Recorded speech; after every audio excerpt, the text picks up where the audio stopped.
de agora então vamos estar sendo transmitidos, né, para todas as pessoas que quiserem nos assistir pelo YouTube, né, usando o YouTube como um canal de bênção para as nossas vidas, para a vida não só da igreja, mas a palavra tem chegado a outras pessoas, irmãos, que às vezes até me surpreende, né?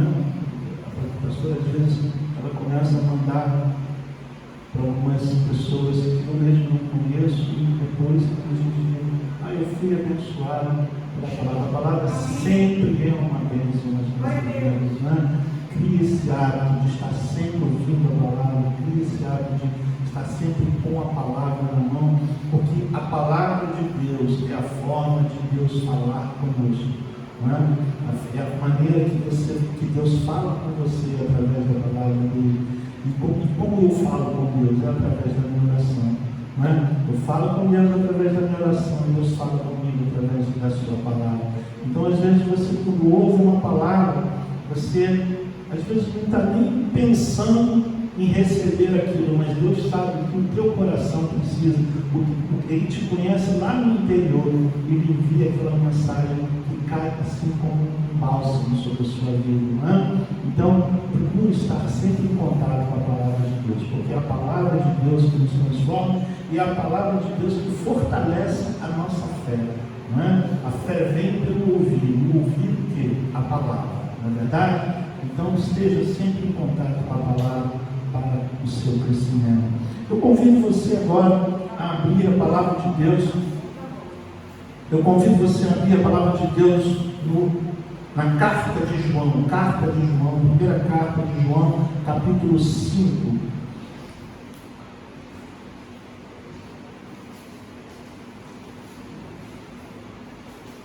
Carta de João,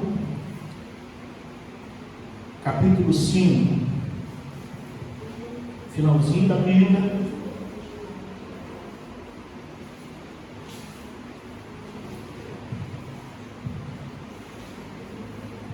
Nós vamos estar falando hoje do poder da intercessão. Quando intercedemos uns pelos outros, essa coisa maravilhosa, né, que a palavra de Deus nos mostra. Moisés orava pelo povo, né? Moisés tinha um cuidado muito grande com o povo, porque o povo era rebelde, o povo estava distante de Deus, e Deus intercedia, e Moisés intercedia junto a Deus pelo seu povo, para que o seu povo pudesse atravessar o deserto, para que o povo pudesse enxergar a mão de Deus, não é? E outros homens da Bíblia, tantos homens da Bíblia que oraram, que intercediam. Jó intercedeu pelos seus amigos, não é? Também numa questão de quando Jó intercedeu, foi muito abençoado. Bom, se você já abriu a palavra de Deus, diz assim, primeira carta de João, capítulo 5, versículo 13: estas coisas vos escrevi, a fim de saberes que tendes a vida eterna, a vós outros que credes em o nome do Filho de Deus. E esta é a confiança que temos para com Ele, que se pedirmos alguma coisa segundo a sua vontade, Ele nos ouve. E se sabemos que Ele nos ouve quanto ao que lhe pedimos, estamos certos de que obtemos os pedidos que lhe temos feito. Versículo 16: se alguém vir a seu irmão cometer pecado, não para a morte, pedirá, e Deus lhe dará vida aos que não pecam para a morte. Há pecado para a morte, e por esse não digo que rogue. Versículo 17: toda injustiça é pecado, e há pecado não para a morte. Sabemos que todo aquele que é nascido de Deus não vive em pecado. Antes, aquele que nasceu de Deus o guarda, e o maligno não lhe toca. Sabemos que somos de Deus e que o mundo inteiro jaz no maligno. até aqui. Santo Deus e Pai, fala, Senhor, aos nossos corações, e que possamos, Senhor, entender a Tua palavra, Senhor. Que possamos, Senhor Deus, entender os Teus propósitos, Senhor, e aprender, Senhor Deus, a necessidade de intercedermos uns pelos outros, a interceder pelos nossos irmãos, por aqueles que pecam, Senhor Deus, por aqueles, Senhor Deus, que precisam receber vida, Senhor, como a Tua palavra diz, em nome de Jesus, amém, amém. Irmão, João está falando aqui de uma forma assim, bastante, como eu vou dizer assim, ele está incentivando, não é, você, ele está aqui dando a você assim, uma certeza da necessidade de crer em Deus. E ele diz assim: essas coisas eu escrevi a fim de saberes que tens vida eterna, a vós outros que credes em o nome do Senhor. Você crê no nome do Senhor? Você crê que Jesus Cristo é o Senhor? Faça um sinal para Deus assim, fala assim: eu creio. Então você tem vida eterna. Estou feliz de te ver, irmão. Deus te abençoe. Você tem a vida eterna. Isso já é algo tremendo. Você crê que Jesus vive, você crê que Ele é Senhor, você crê que Ele morreu para que você tenha vida. Então você tem a vida eterna. João está te dando esta garantia, está te dando esta certeza de que você tem a vida eterna. E isso é algo que nos dá refrigério na alma, não é verdade? E ele diz assim: e esta confiança que temos para com Ele, e esta é a confiança que temos para com Ele, perdão, que se pedirmos alguma coisa segundo a sua vontade, Ele nos ouve. E aí quando ele diz, e esta é a confiança que temos para com Ele, isso que significa o quê? Que você conhece esse Deus, esse Jesus que você crê. Essa confiança, essa certeza de quem é Ele. Não é? Porque o que paira sempre no nosso coração quando você lida com alguém? Você paira sempre uma incerteza. Poxa, será que essa pessoa é do bem? Será que essa pessoa é uma boa pessoa? Será que essa pessoa isso é uma amizade que eu devo investir? Será que nós, quando vemos as pessoas, quando temos contato com as pessoas, passa em nós uma incerteza muito grande. Passa pelo nosso coração, às vezes, uma dúvida, um sentimento de dúvida. Mas quando nós tratamos com o Senhor, quando você lida com as coisas de Deus, você tem a certeza de que Deus está com você, Deus é fiel a você, e não para dúvida no seu coração. Se você está falando para Deus, você sabe que tem alguém te ouvindo e que vai ter alguém que vai te responder. Não é verdade? Você sabe que não tem ninguém te julgando. O Senhor não nos julga. Entenda que sempre quando você conversa com alguém, não é? Isso é próprio do ser humano. Se eu chego para aqui e conto alguma coisa para o Guilherme, não é? Por mais que o Guilherme seja meu amigo, por mais que o Guilherme me ame, em algum momento, na cabeça do Guilherme, diz assim: puxa, como é que o Paulo foi capaz de fazer isso? Está me entendendo? Mas Deus não faz isso porque Ele já sabe o que passa no teu coração. Deus já sabe. Quando você abre o coração para Jesus, quando você abre o coração para Deus, você fala para Ele, Ele simplesmente te ouve. Ele simplesmente, Ele quer o quê? Que você seja, que você desabafe, que você seja, tire de você todo aquele peso que está sobre a tua vida. Essa é a coisa maravilhosa de ter Jesus, porque quando a gente tem Jesus, a gente tem com quem conversar, a gente tem com quem se abrir. Jesus, Ele não olha para os teus problemas, Ele não olha para o que você fez com aquela intenção de te julgar, de te condenar. Ele olha para você com o quê? Misericórdia. Ele olha para você para te entender.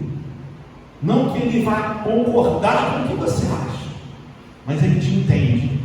E o Espírito de Deus te dá um entendimento. O Espírito de Deus fala com o teu espírito, e você ganha esse entendimento. É uma coisa tremenda, é uma coisa espiritual, como a Bíblia mesmo fala, não é? As coisas espirituais se discernem espiritualmente, porque é o Espírito de Deus falando com o teu espírito, e aquilo te dá um refrigério, não é? Agora, quando a gente estava nessa início da igreja, não é? Eu confesso a você, a primeira vez que a gente abriu a igreja, eu vim para a igreja, eu vi tão pouca gente, eu fiquei assim um pouco decepcionado. Eu falei assim, meu Deus, como é que pode? Eu abri a igreja assim, achava que ia ter muita gente, que ia estar como hoje, não é? E aí, tinha tão pouca gente. Aí eu falei, poxa Senhor, por que será? Eu comecei, sabe, o meu espírito ficou triste, mas na mesma hora o Espírito Santo de Deus me confortou. De que forma? Que nem todos podem pensar como eu penso, nem todos têm, não é?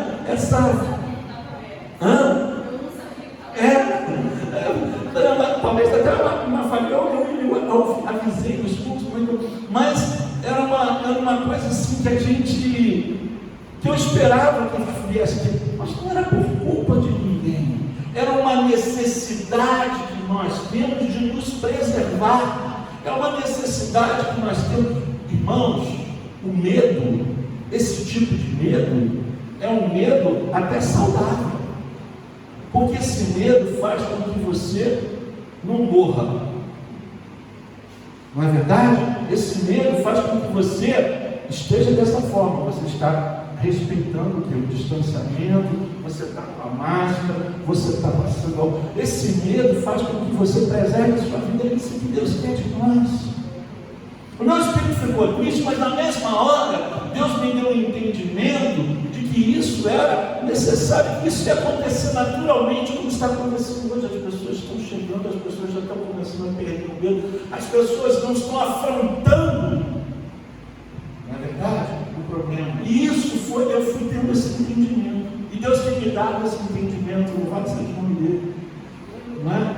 Então, quando a palavra diz assim, esta confiança que temos para com Ele, esta é a confiança que eu e você temos para com Ele, esta é a confiança que me deu. Diz assim, não, o povo não está se negando a estar na casa de Deus, o povo continua servindo a Deus, continua adorando a Deus, mas o povo está se precavendo, o povo está se cuidando. Isso é algo que a gente tem que entender.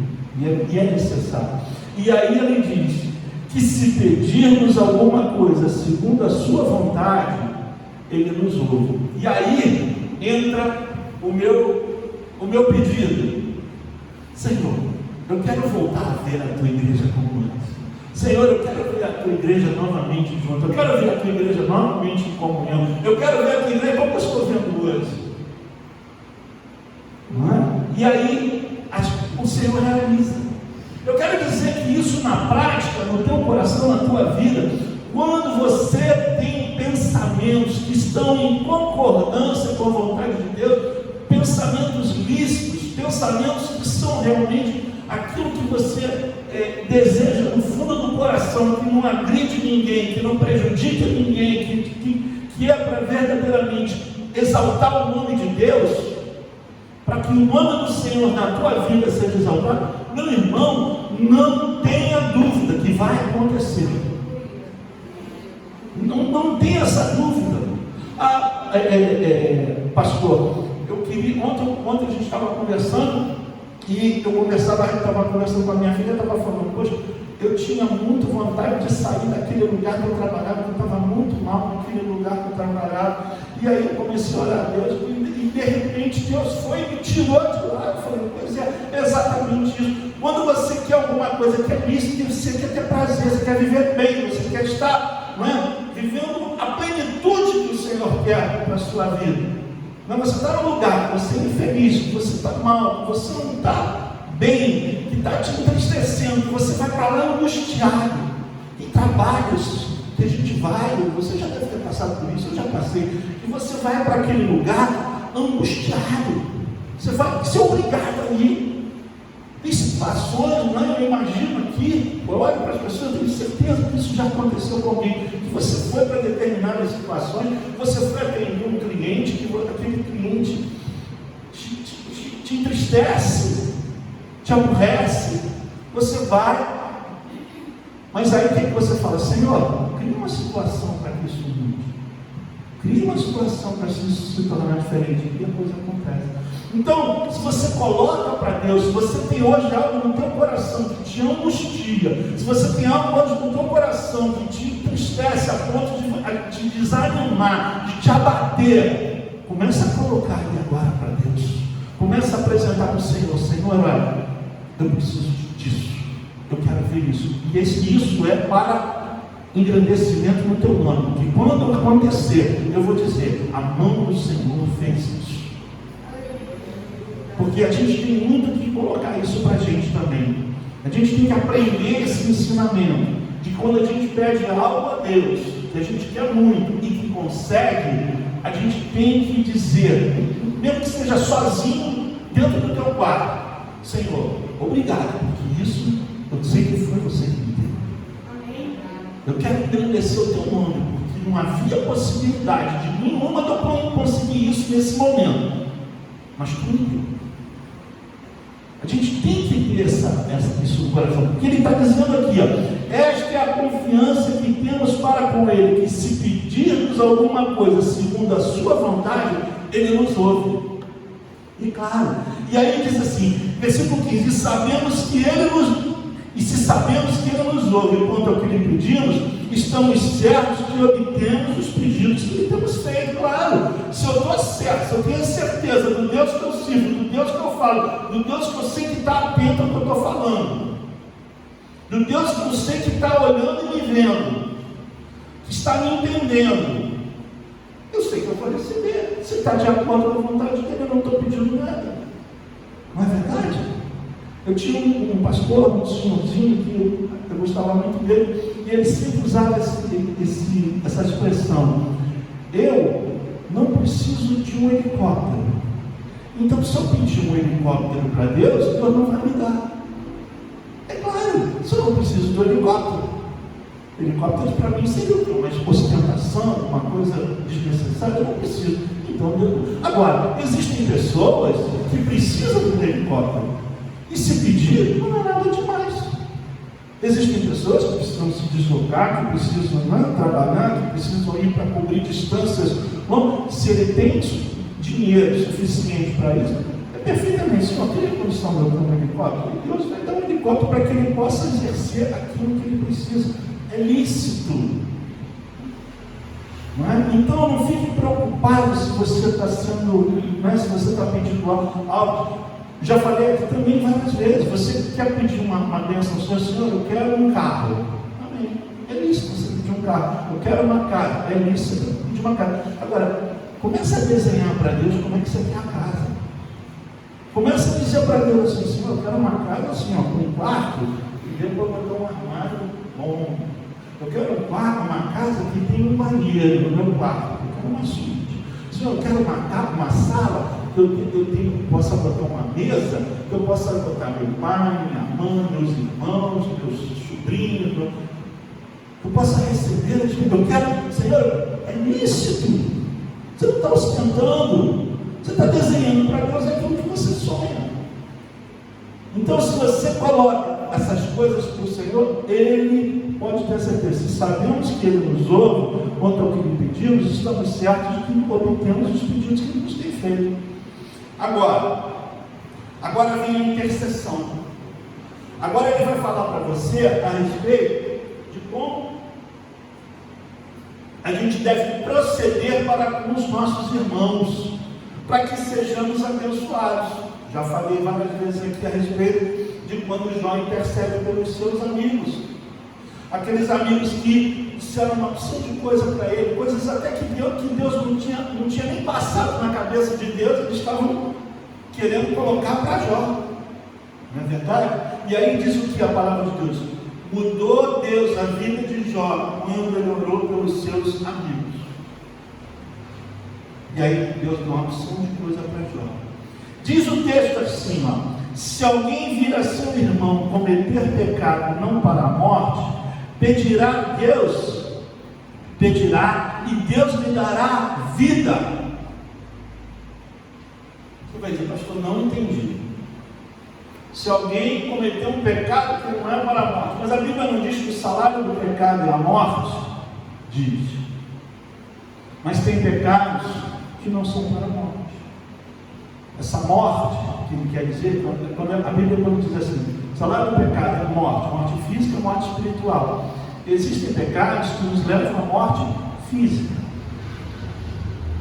Existem pecados que fazem com que você perca a sua vida. E aí você diz assim, quando o texto diz, se alguém vira seu irmão cometer pecado não para a morte, porque esse pecado é um pecado que todos cometem. Todos nós cometemos. Não, pastor, eu não cometo mais pecado. Eu agora sou de Jesus. Eu entreguei minha vida para Jesus, eu não cometo mais pecado. Quem comete pecado é aquele cara que está passando lá do outro lado da calçada. Não é isso. Qual é a nossa diferença? Qual é a diferença minha e do que está passando lá do outro lado da calçada? Aquele lá que está passando do outro lado, se ele não entregou a vida para Jesus, o pecado dele é para a morte. Ah, mas eu não peco.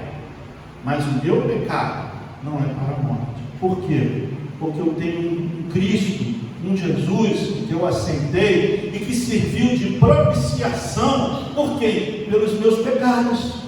Então, quando João fala lá no capítulo 2 que temos um advogado que intercede junto ao Pai por nós, significa o quê? Que você continua pecando. Você continua sendo pecador. Você não vive no pecado, mas você peca. Quando você pensa uma coisa que não é certa, quando você fala uma coisa que não é própria, você está pecando. Quando você age de uma maneira, você está pecando. Mas naquele momento que você está pecando, existe alguém advogando por você junto ao Pai. Diz, não, esse é meu, esse eu dei o sangue por ele, o maligno não tem poder sobre a vida dele. Você está entendendo a diferença? O que está lá fora não conhece Jesus. O que está lá fora não aceitou como Cristo, não reconheceu que Cristo deu o sangue dele para que ele não seja condenado à morte. Agora, eu tenho, você tem. Né? Quando ele fala aquilo, vou ler novamente, ele diz assim, se alguém vira seu irmão cometer pecado, não para a morte, pedirá a Deus e Deus lhe dará vida. Que vida é essa? Vida é essa aqui? Que o coração bate? Não. Lhe dará vida é o quê? Quando alguém comete pecado, você conhece alguém que está cometendo pecado, você tem uma pessoa que você vê, puxa vida, está fazendo coisa errada, vou interceder por ela. Essa vida que Deus está falando aqui na sua palavra, está dizendo para ela, Senhor, cria nela forças para que ela tenha capacidade de reação, para que ela viva. Você está entendendo? Diga amém. Está dizendo para isso, se você intercede por essa pessoa, você vai dar a ela força, porque irmãos, a pessoa quando peca, a pessoa morre nos seus pecados. Por que o bandido, quando ele rouba a primeira vez, às vezes dizendo assim, eu só vou roubar dessa vez, depois nunca mais eu vou roubar. Mas aí ele rouba e vê que deu certo, e aí ele vai e rouba de novo. Aí ele vai e rouba de novo. O cara que adultera, ele vai lá e diz assim, vou sair com essa moça hoje, nunca mais, eu sou casado, mas só vou sair essa vez. Ele sai com aquela moça, aquela vez, daqui a pouco ele sai com outra, daqui a pouco ele sai com outra, e ele vai. O que Deus está falando aqui, quando alguém intercede por você, a intercessão que você faz por aquela pessoa, está dando a ela força para que ela reaja àquela situação e se converta ao Senhor.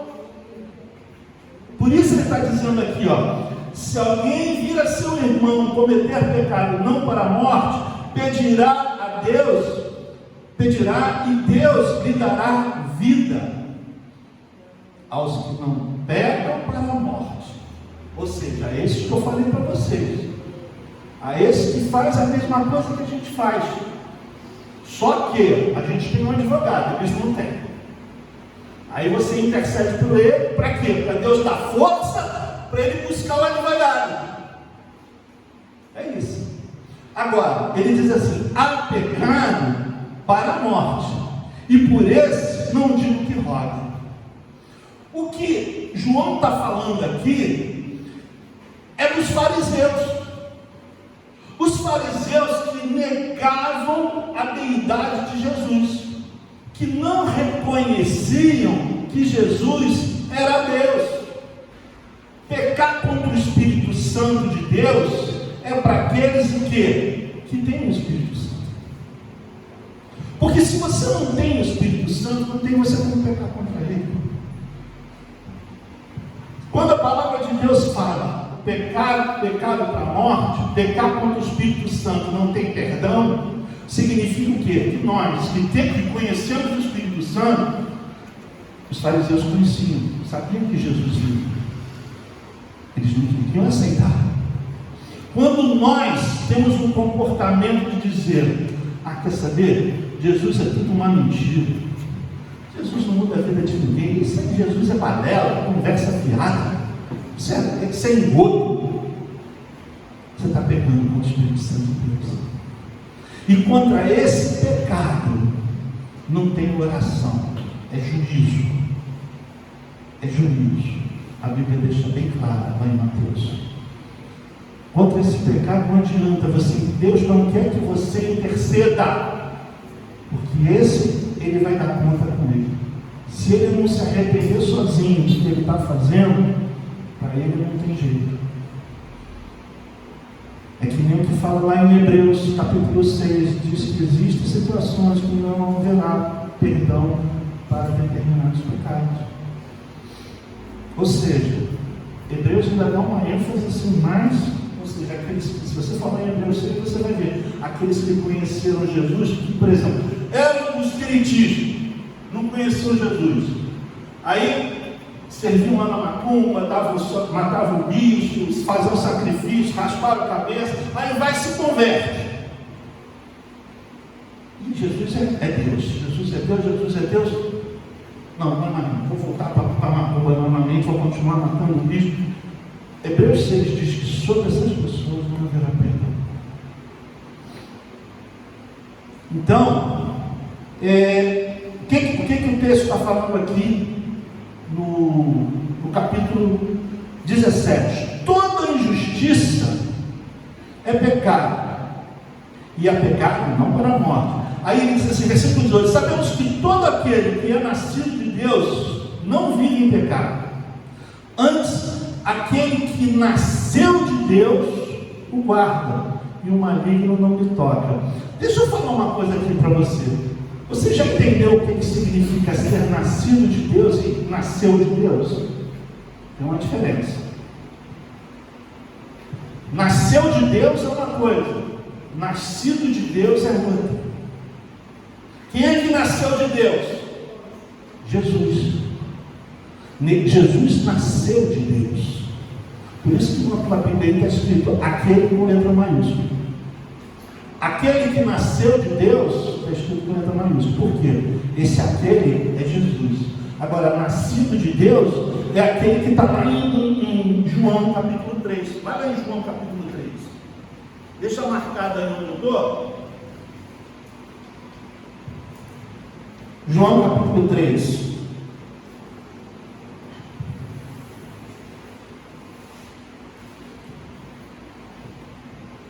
Diz assim, versículo 1: havia entre os fariseus um homem chamado Nicodemos, um dos principais dos judeus.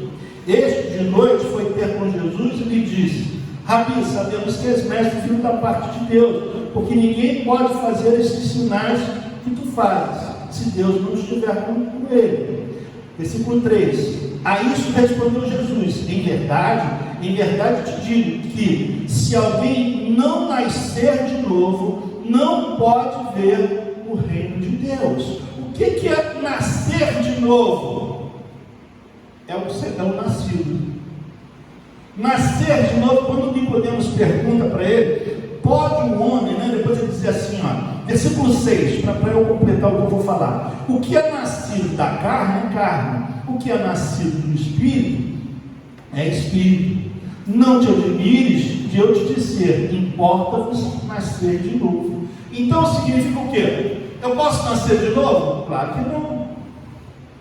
Eu já nasci, não é? Eu já nasci da minha mãe e do meu pai, né? E tirei uma identidade. Isso não pode mudar mais. Não pode mudar mais. Agora, o meu espírito foi o quê? O meu espírito foi transformado. Aquele espírito, né? Aquele homem que é nascido da carne, que cumpria a vontade da carne, o desejo, né? A concupiscência que a Bíblia usa, né? Os desejos da carne, esse morreu e o que? Nasceu de novo o que? Um novo homem. O que é nascido do espírito, da carne, foi morto. O nasceu um do espírito. Esse é o que? Nascido de Deus.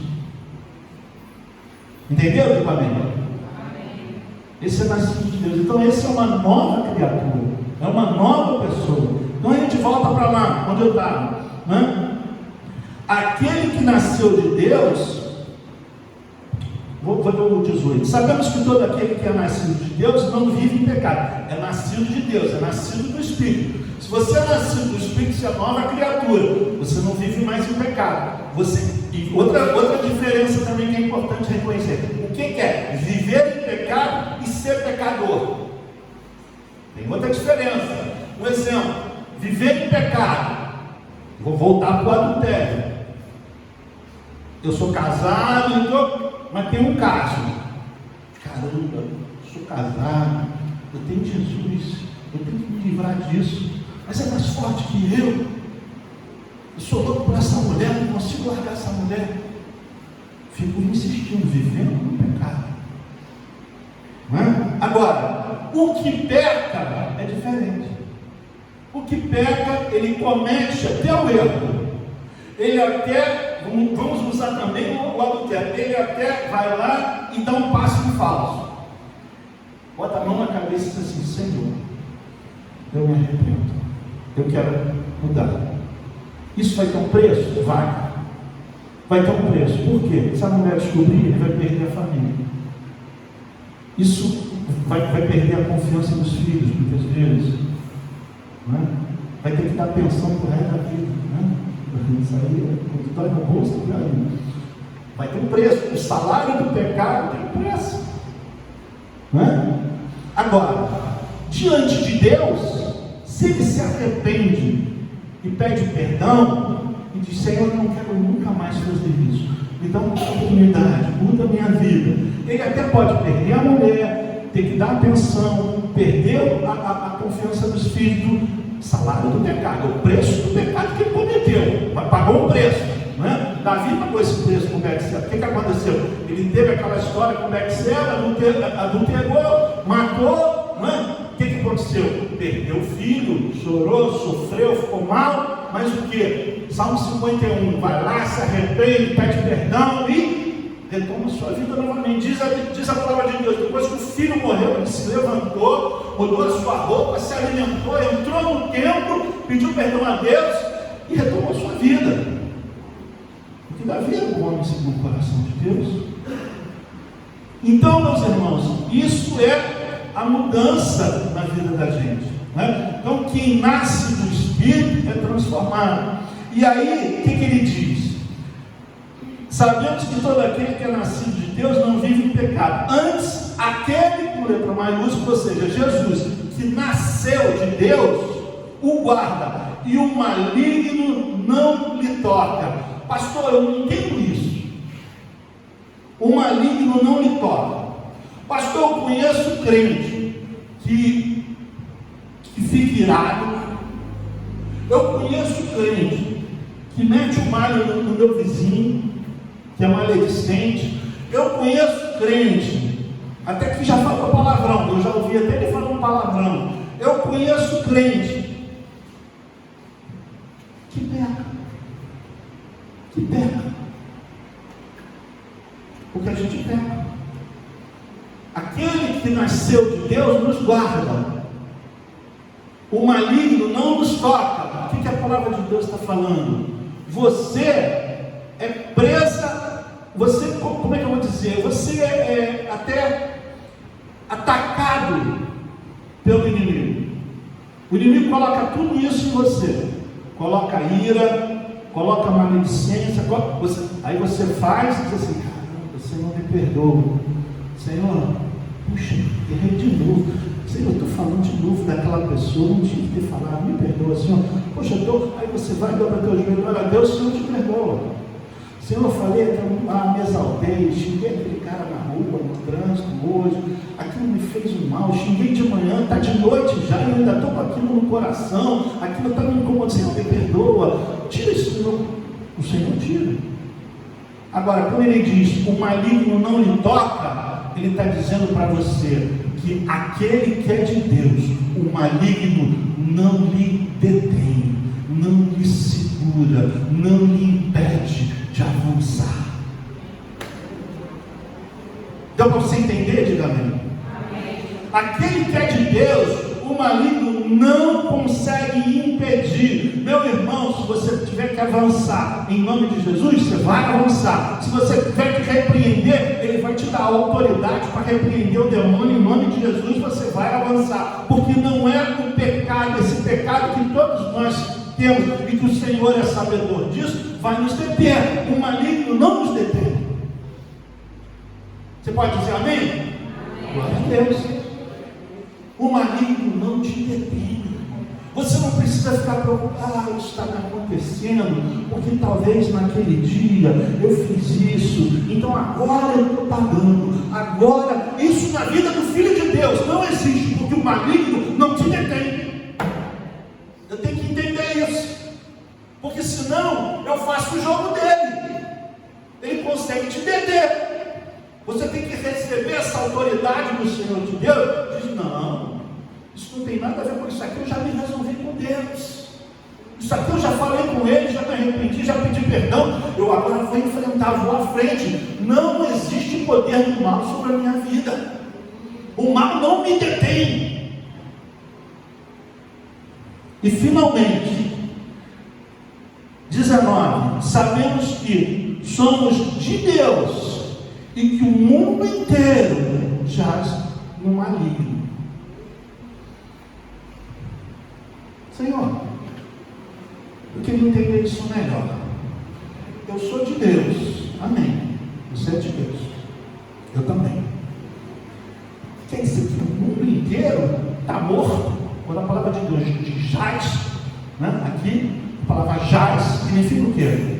Está morto, né? Quando você vai no cemitério, aqui jaz o quê? Morreu, fulano de tal.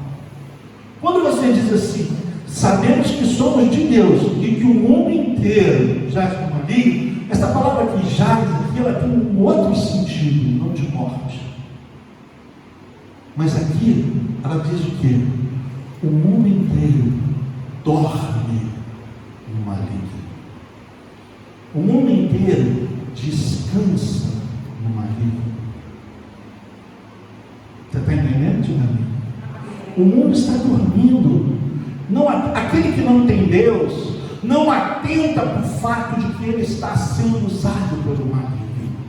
Ele dorme, ele descansa, ele está tudo bem. Não vai à igreja não, vai você. Não, você precisa ir a oração. Vai lá que você precisa. Você tem que parar, vai lá. Ora que vai ser bom para você.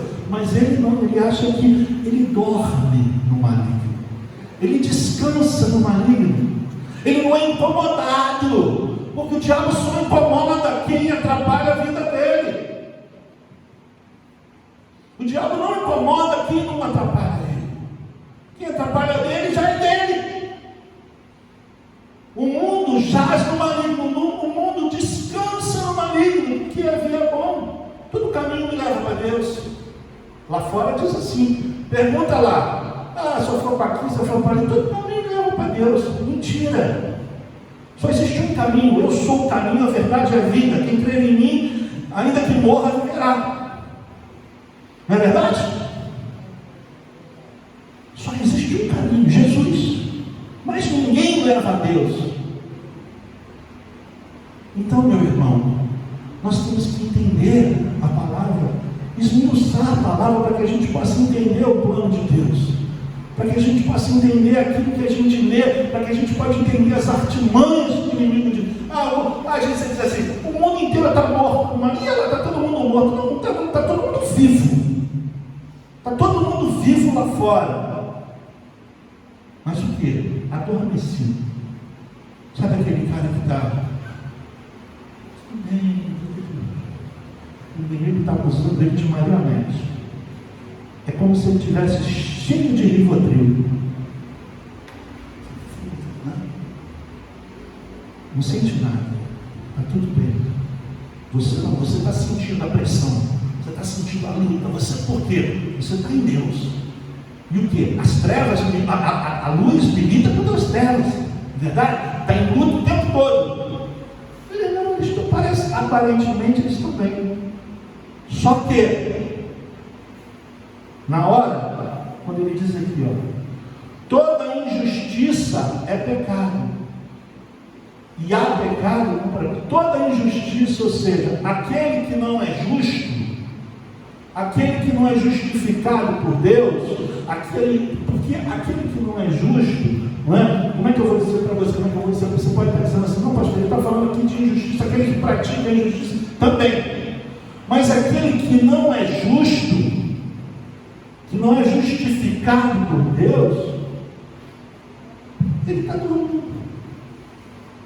Ele está lá, achando que está tudo bem.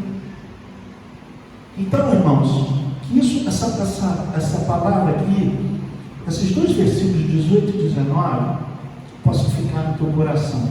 Sabemos que todo aquele que é nascido de Deus não vive em pecado. Antes, aquele com letra maiúscula, Jesus, que nasceu de Deus, o guarda, e o maligno não lhe toca, não lhe trava, não lhe detém, não lhe segura, não lhe impede, não lhe bloqueia. Aquele que tem Deus vai adiante, enfrenta, não tem medo de cara feia, não é inseguro, é firme nas decisões. Esse maligno não lhe detém. E o versículo 19, sabemos que somos de Deus e que o mundo inteiro jaz no maligno. O mundo lá fora não está morto, está todo mundo vivinho da Silva. Mas o que? Adormecido. Tá? Marionete. Você diz assim, caramba, depois que eu aceitei Jesus, eu passo uma luta. Sabe por quê? Porque você agora entende a guerra que existe, que se quer travada dia a dia. Tudo bem, irmão? Lá fora está tudo bem, está tudo zen. Para a gente não. Para a gente está em peleja. Por quê? Você tem discernimento espiritual e você entende toda a investida do maligno sobre a sua vida. Eles não entendem. Eles são presa fácil. Amém, igreja? Vamos ficar de pé? Vamos orar? Eu quero orar com você. Eu não sei se eu fui claro para você. Não sei se eu consegui ser claro. Essa palavra é extremamente profunda. Essa palavra é extremamente espiritual. Porque se eu não der crédito a isso, sabemos em quem eu tenho confiado. Se você não tiver certeza do Jesus que você confia, do Deus que você serve, você vai viver sempre inseguro, sempre pisando em ovos. O que Deus está falando hoje para você é que eu preciso adquirir essa confiança. Aquele que é de Deus, se eu sou de Deus, o maligno não me toca, não me detém. Eu vou em frente, eu vou atropelar o que estiver pela minha frente. Não tem barreira diante de mim. Eu atravesso, eu passo, eu venço, porque Deus é comigo. Porque o Senhor, esse em que eu confio, esse em quem eu conheço, esse não me deixa na mão. Amém? Louvado seja o nome do Senhor. Senhor, meu Deus e meu Pai, eu te louvo pela tua igreja aqui comigo. Eu te agradeço, Senhor Deus, por essas vidas que estão nos ouvindo agora em casa, por essas vidas que ouvirão essa palavra, Senhor Deus, e terão, Senhor Deus, a sua fé alimentada, Senhor. terão a sua fé reforçada, Senhor. Entenderão, Senhor, que não podemos ser presa fácil, Senhor, do maligno. Não podemos ser, Senhor Deus, não podemos dormir, Senhor, diante do maligno, Senhor.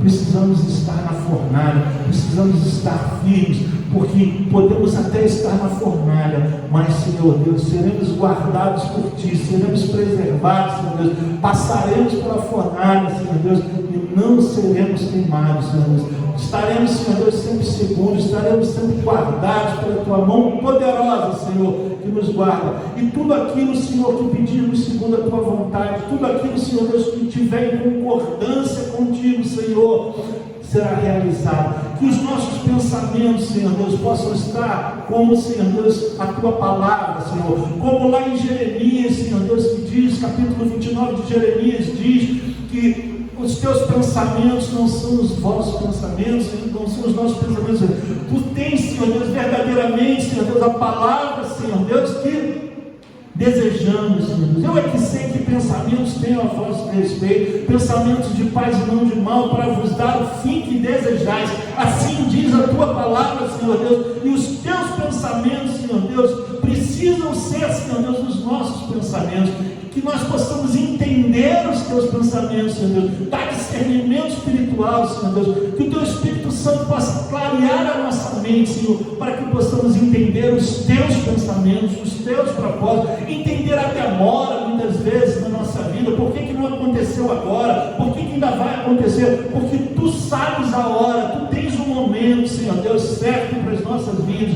Os Teus pensamentos são os melhores para nós, Senhor, em nome de Jesus. Muito obrigado, Pai. Abençoa a Tua igreja, abençoa os irmãos em casa, abençoa as famílias, Deus, da Tua igreja, em nome de Jesus. Amém e amém. Que Deus abençoe a todos em nome de Jesus.